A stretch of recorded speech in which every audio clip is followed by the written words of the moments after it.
living in, we are competing in, we are repeating in, we are believing in. It's time for us to shift our mind from best in the world to best for the world. Make decisions intentional, to take decisions intentional, making decisions intentional. Make decisions intentional, to take decisions intentional, making decisions intentional. It creates a new world to mind a shift, intentionality, perceptuality, conceptuality. We are choosing to shift our mind to best for the world, best for our world.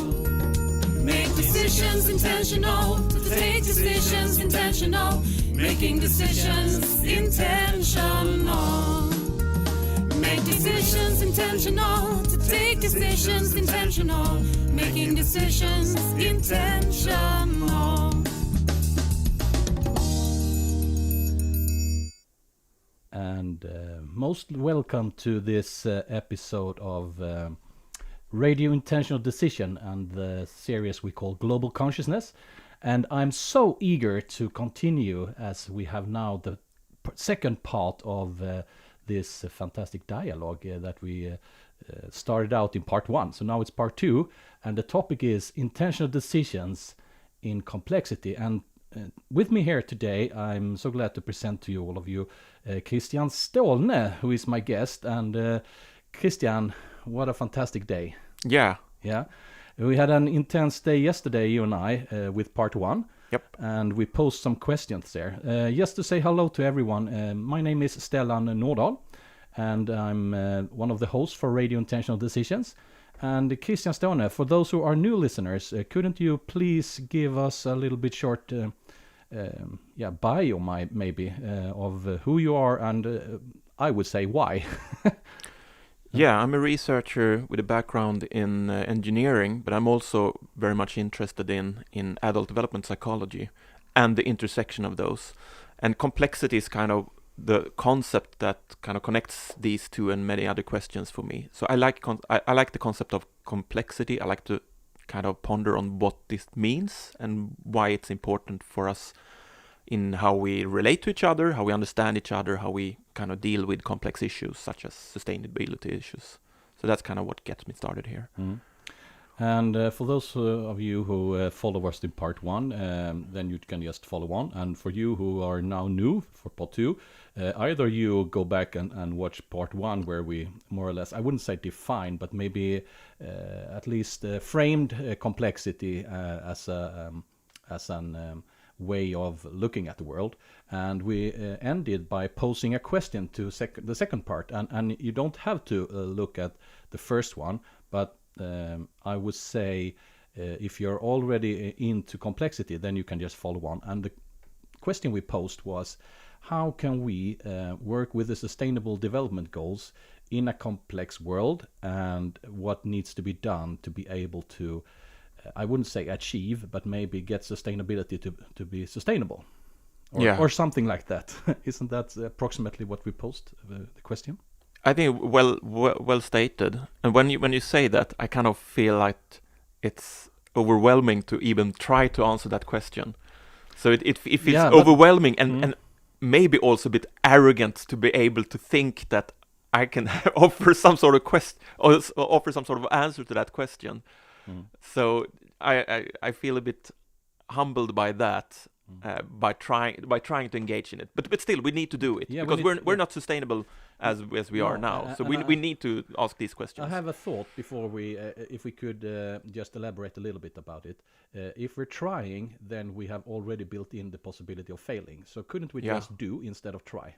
Yeah, and count on failing. Yeah, we will probably fail, but let's do it. Yeah, or we will probably. I would say we as humanity, we are here to develop ourselves and the world together with us. And I mean, it says sustainable development goals, so let's make them sustainable. and first of all, I would say, talking about complexity, we realized yesterday in part 1 that setting goals is it's not suitable for complexity. It could be one way, Yeah, but it doesn't embrace. it gets to this far, but not all the way. Okay, so for people now understanding what we're talking about is that the world has united in some sense in 2015. The description of Agenda 2030 and the Sustainable Development Goals. Okay, so there are 17 main areas, and already there you have like divided the world into 7. Yeah, you have fragmented. You have fragmented it. Yeah. And the next step was to have sub goals, and then you fragmented the fragmentation. Yeah, and the very notion of goal is also a bit problematic. Well, we need we need direction. We need kind of to put our energy in some certain direction. But as soon as we say something that is a goal, then maybe we're missing something. And I was actually thinking in the car on my way here with Maria, my wife, and around these issues. And from that, I have a lot of inspiration around. I have an engineering mindset to a great deal, and thinking in terms of goals helps me a lot because you know when you're there, you know when you're in the right direction, and you know when you're there. But what that misses is kind of the quality in which you do things. For instance, the quality and the presence with which you engage in the task. And I think that that's just as important as the actual outcome. So not only do we succeed or do we fail, and do we do what do we do, and how do we do it, but rather what's the quality of our presence in which we do it. Okay, so we have to build in the capability of being present and having that quality. Yeah.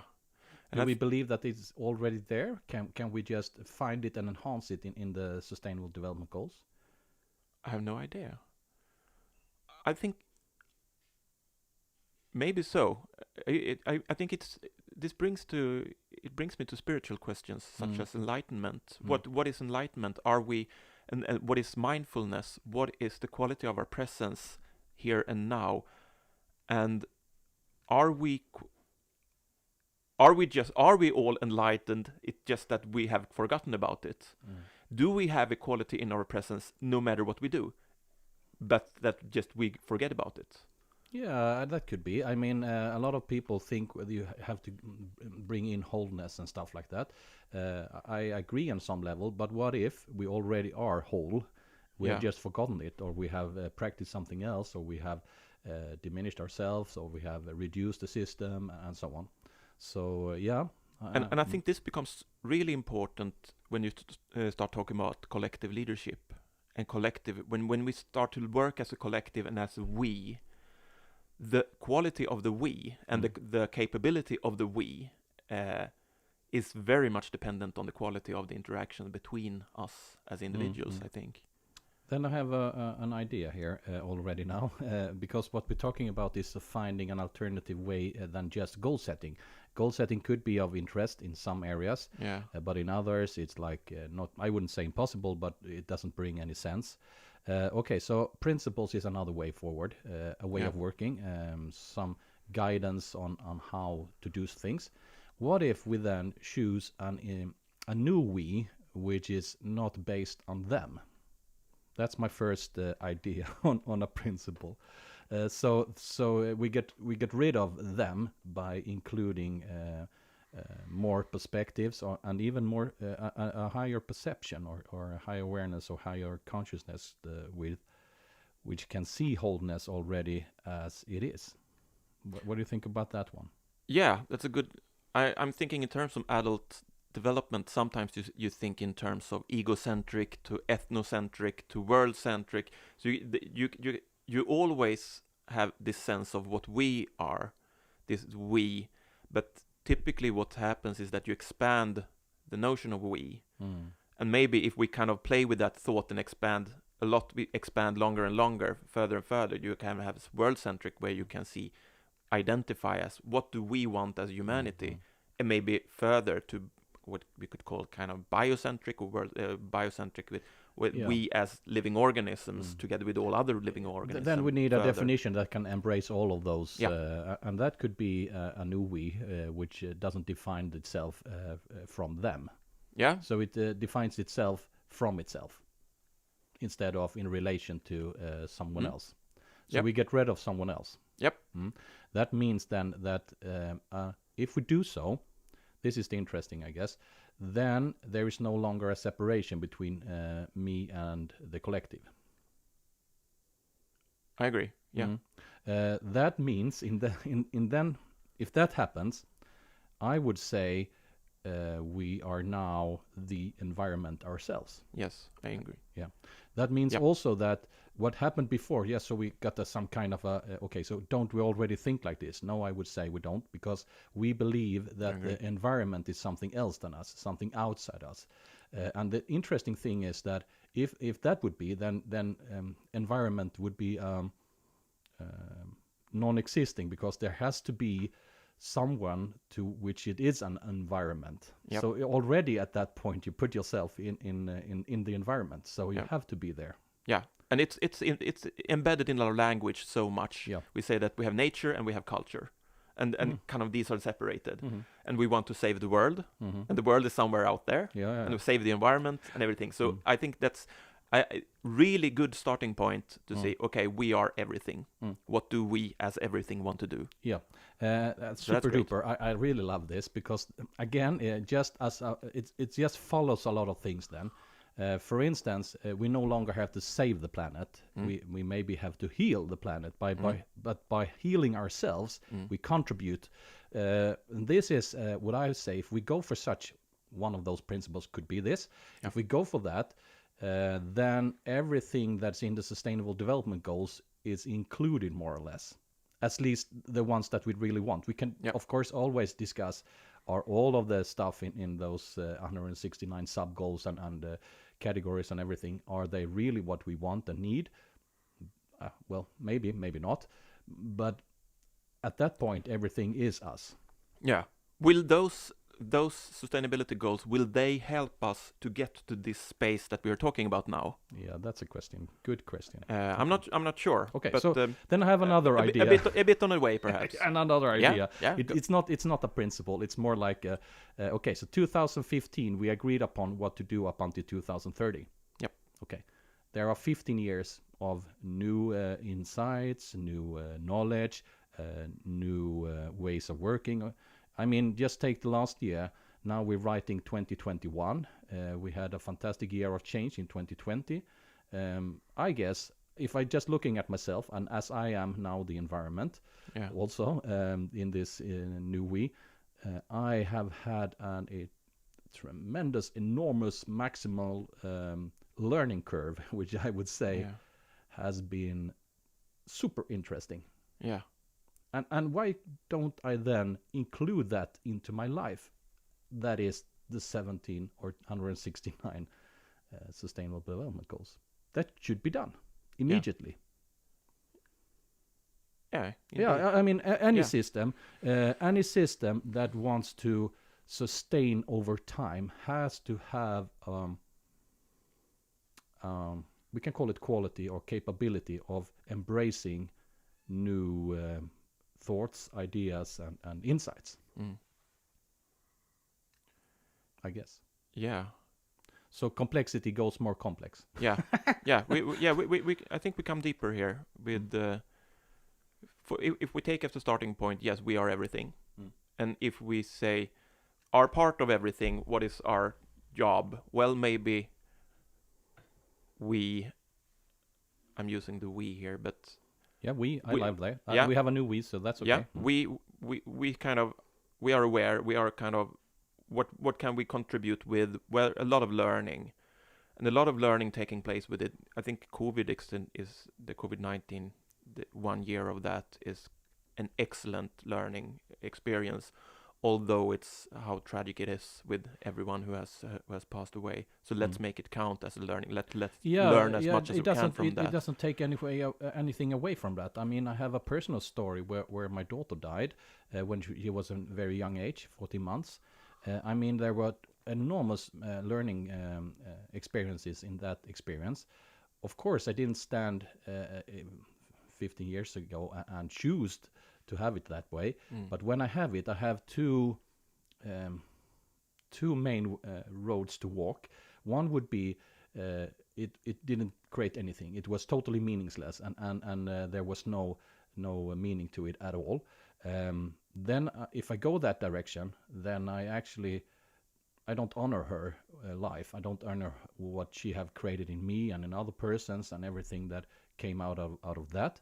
And the other road would lead to how can I, in everything I do, bring in so much meaning as I can into her life. And this is more or less the same question. It doesn't take away everything she was just because I don't go into the victim mode. I mean, instead, okay, how can I then get as much learning and insights and meaning with the experience I've had together with my daughter? Yeah. And the love I have together with my daughter. Yeah. Indeed. So we could, if we twist it a little bit, that's what we are into right now. We have a year of change, which have meant, I mean, I can't imagine what people have gone through. I can't say.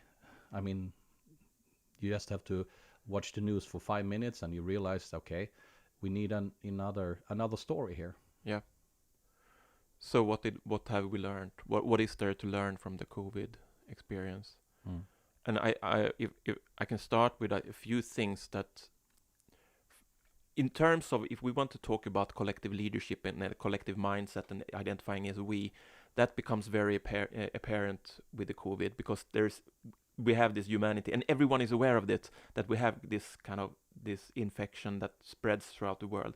It comes as a wave, and we are kind of the water particles, and the wave comes through us. Now also it was described as in very official statements that what we do, what the nature of the disease, how it spreads in our country, that's a matter of collective leadership, and it's collective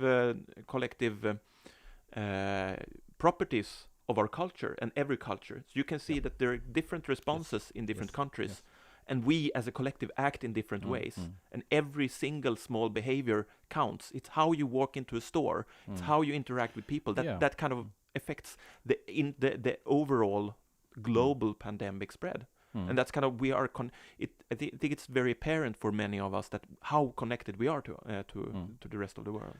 And then I would like to introduce another idea. I think you're gonna like this. Let's see, or you're going to just throw it away down the hole. Yeah, okay, let's say. Okay, so the idea here is to have the principle of choosing both and rather than either or. So this actually applies to what we just spoke about. If there is someone due to the COVID has a tragic moment in their family, and at the same time we have a fantastic opportunity to reorganize society. We don't say that it was either this or that. Both applied. And that means, for instance, if we say, should we throw out the Sustainable Development Goals? No, we shouldn't. That's not the idea. It's to add on something that could help us to move in that direction by default. And at the same time, we have agreed upon those Sustainable Development Goals. But we need a how. We only have a what. Yeah. And maybe not even a why. I don't know. Yeah. Again, saving the planet. Could that be a why? No, rather healing it.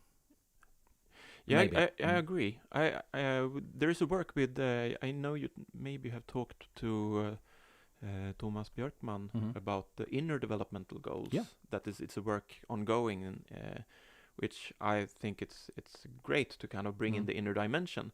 I had a friend who reacted to that and said, why not call it inner sustainability goals? Yeah, we can do because that. Do we really need to develop ourselves, or do we rather need to heal ourselves?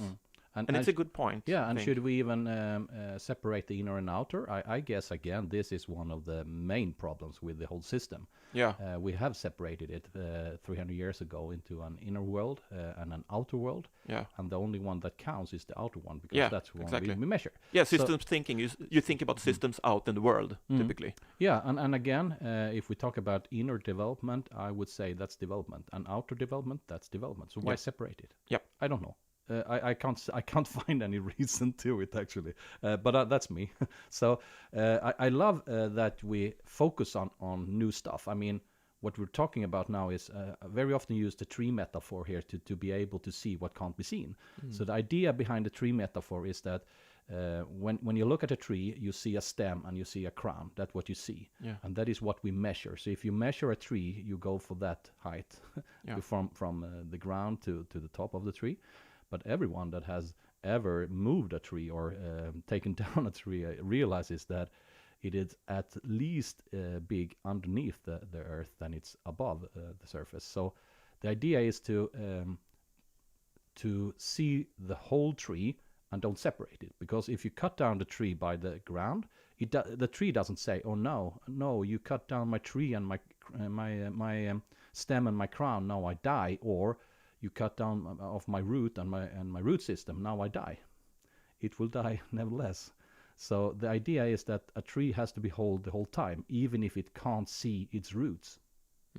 So even if we don't have inner development goals, we still have roots, or whatever we call it, and that's the way it is. I mean, we're whole from start. I mean, we're born whole, I guess. Yeah. And we have roots as well. So it's not like I'm critical to it. It's more like, why do we even have to separate it? Yeah. Have you thought of that? Have you asked Thomas that, or? No. I would like to do that. Yeah. Thomas, if you watch this, we should have a deep maybe roundtable talk about this, a couple of people, and see if we could reformulate maybe. Again, I understand that it relates to people's worldview, but maybe it's the worldview we have to change here. Yeah, I don't know. Okay, so let's just put that away for a while. And okay, so it could be interesting to have a principle of both and. Yep. Okay, so have you any principle you would like to add? Wow. I try to formulate principles, but it's so easy to find exceptions of them. But that's is there a problem with that? Yeah, couldn't it be not. we have principles? The one principle is you can always add a new one. Yeah. I think principle is we don't know enough.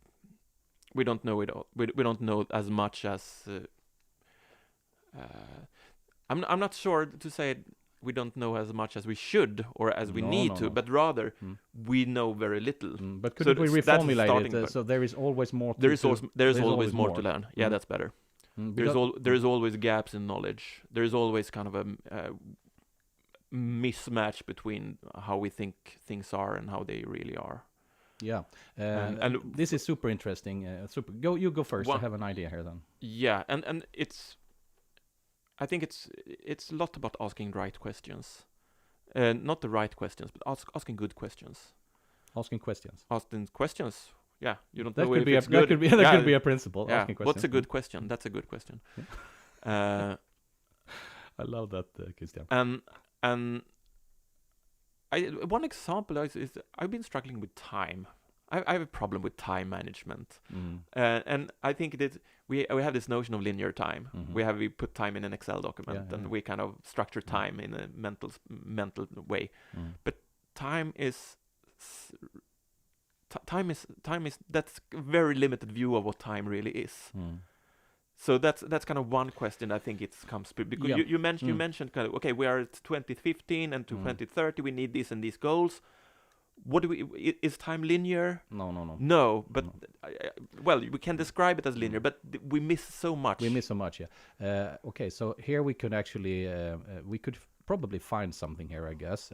And the problem with linear times is that we tend to see a lot of things linear. Development, for instance. and we tend to see processes linear. Yep. And it also implies that nothing could have a broader causality than from now to then, or from now to later, or from back then to now. It always have to happen in that direction. Yeah. Well, is that a truth? I don't know.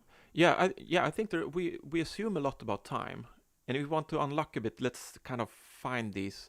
We typically assume that everything that happens has some reason, that it has some cause that goes back. Something happens, and then that leads to another thing, and that leads to another thing. Mm-hmm. But I think one aspect I find interesting within the dialectical thinking is that you can see that absence may have a causal effect. So something is missing, and therefore something happens. Yeah, but that's there is a space, and therefore something is pulled to that space. Or something will happen in the future, and that kind of shapes today. So I think I like the thought that the past and the future is present here today, because it affects us some way. Yeah. That's super interesting in so many ways, and we also believe that we can't fix what has already been done. I'm not so sure on that, actually, because we can't go back and check. No. And what I can say is that I've had experiences that tells me it's not true. Okay, so then we have the problem, of course, with it's not a proof for everyone just because I have that that experience. But okay, so let's think about it a little bit. Okay, so if I do it like this, maybe we can sort it out.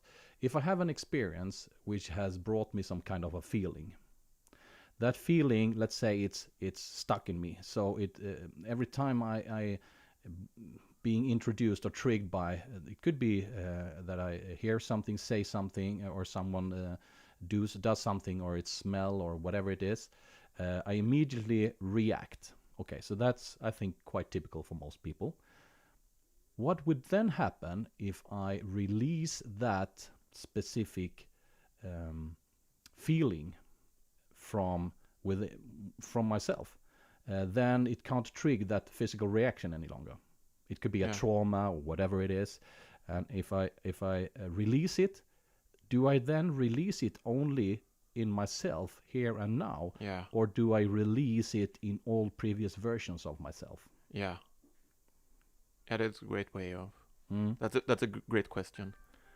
And it could be, of course, we don't know that because we can't go back in time as far as we know now. And but maybe we can. I mean, the dreams we have are when we have lucid dreaming, and we have dreaming with this extreme. I mean, you're there more or less. Those dreams, they tell me at least that it's super real. Yeah. Yeah, it's great. We sometimes talk about intergenerational trauma. It kind of these kind of wounds that goes into that it's inherited from previous generations. And it's very interesting to kind of speculate around how does that take place. Is it transmitted through my behaviors to the next generations, or is it transmitted in another way? And if I heal, what is the ripples that causes? We're into causality now, and there is the common way of dealing with causality. Well, A causes B, and so. But how does this really? And A causes B by some sort of physical interaction. Yeah, physical interaction. Yeah. Okay.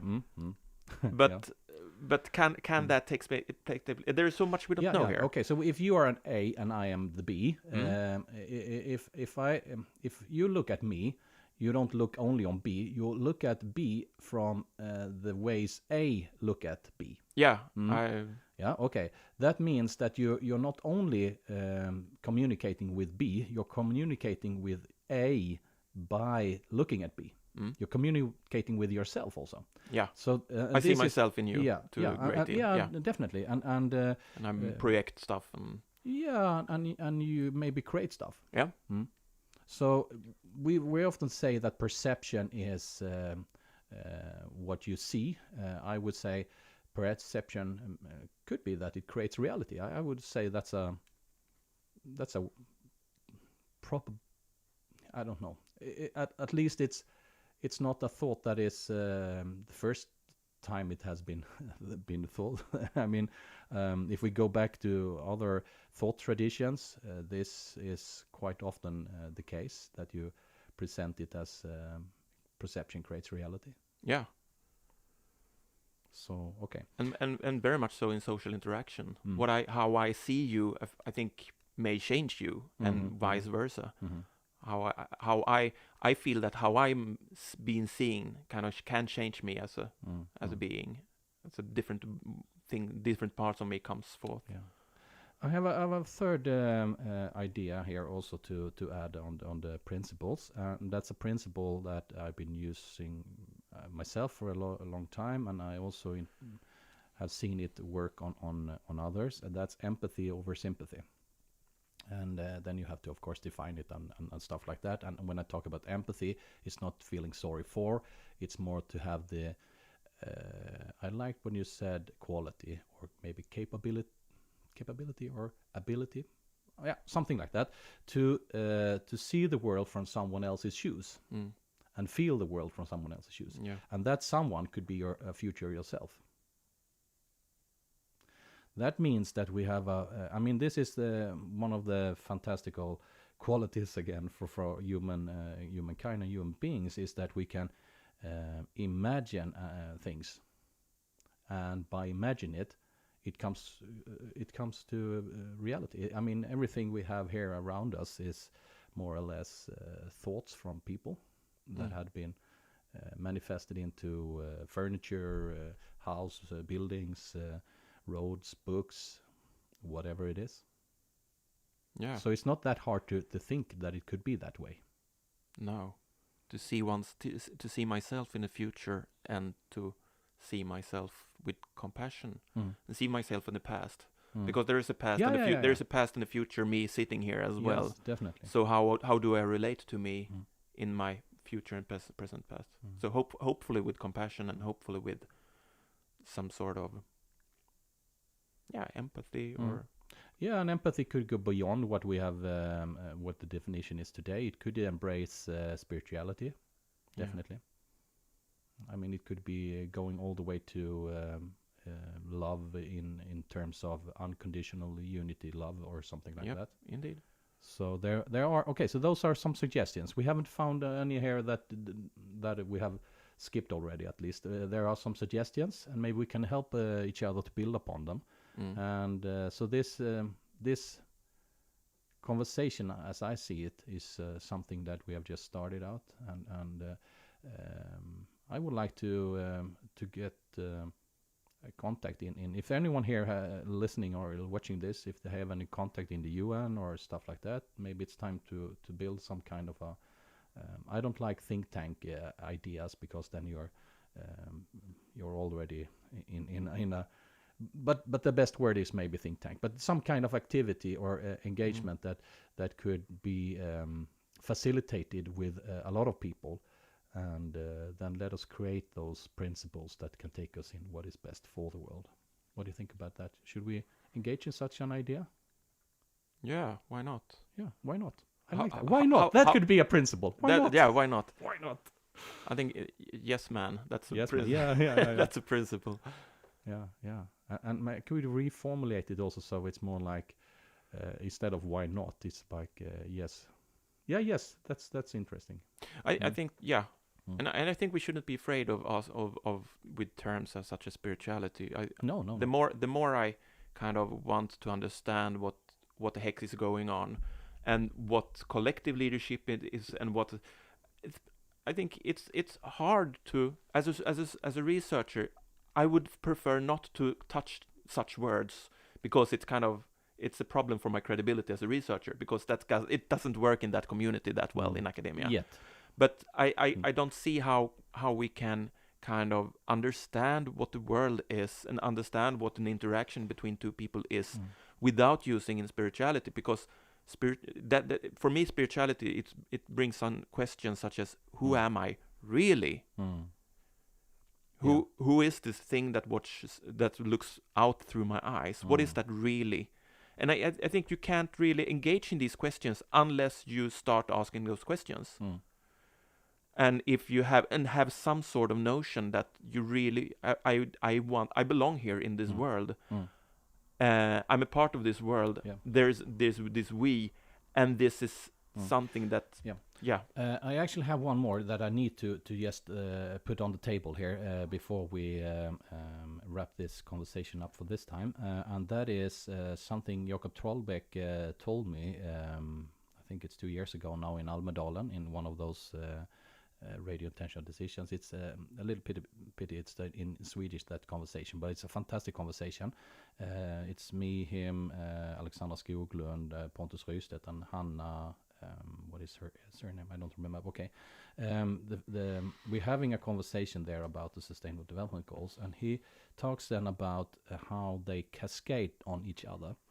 And that's what actually we have been speaking about here. When you do those silos of what happens then when they spill over to each other and so on. Are they working in the same direction? A lot of questions like that. And then he tells me that the goal, one of the goals that cascades positively, most positively on the others is gender equality. And that for me is bringing in not only more perspective, or it's also bringing in a new perception, because I would say that the feminine principle has been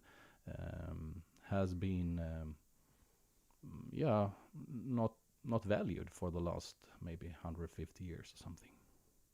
So maybe we could add it a little bit, or 10,000 maybe. Yeah, 10,000. Or 5,000. Okay. Yeah, but we agree upon that it has been. I think more valued the recent decades. I would say it's those aspects, and it is both and also there, but there has interaction between feminine and masculine principles. That's a really thing. It's a lot of work that needs to be. And also, and I think there's a key to unlocking a lot of kind of definitely blockages that there are. I totally agree here, and also embrace I mean, for men to embrace the feminine principles and feminine part of yourself, and for women to do the opposite. So instead of separating, I mean, they have different qualities. We agreed upon. I mean, that's something we can't take away from the equation, but I would say it doesn't mean that I don't have a feminine side. And vice versa. So anything else to wrap it up, or should we say thanks for now and bye to the audience? Yeah, to be continued. To be continued. Okay. Yeah. Okay, take care everyone. We're there now if you want to wave a little bit to the people. Okay, thanks. Bye. Love this. Bye.